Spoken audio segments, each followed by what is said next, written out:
দ্বিতীয় বিয়ের পর গণমাধ্যমে সুখী দম্পতির জীবনের কথা জানিয়েছিলেন জনপ্রিয় সঙ্গীত শিল্পী তাহসান খান। তবে সেই সুখ দীর্ঘদিন স্থায়ী হয়নি। বিয়ের 1 বছর পূরণ হওয়ার আগেই তৈরি হয় দূরত্ব। 6 মাসের মাথায় আলাদা থাকা এবং শেষ পর্যন্ত বিচ্ছেদের আবেদনের মধ্য দিয়ে দ্বিতীয় সংসারের ইতি টানলেন তিনি। 2025 সালের শুরুতেই আমেরিকান বেস্ট মেকআপ আর্টিস্ট রোজার সঙ্গে বিয়ে করে আলোচনায় এসেছিলেন তাহসান।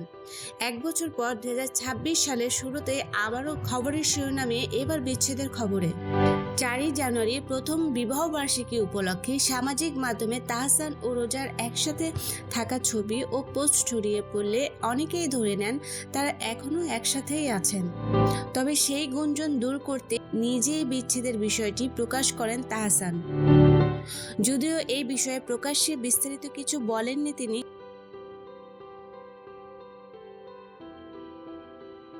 ঘনিষ্ঠ সূত্রে জানা গেছে 2025 সালের জুলাই মাস থেকে আলাদা থাকছিলেন তাহসান ও রোজা।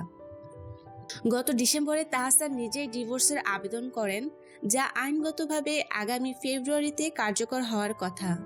এই বহুল আলোচিত বিচ্ছেদের পিছনে প্রকৃত কারণ কি, এই নিয়ে ভক্তদের কৌতূহলের শেষ নেই।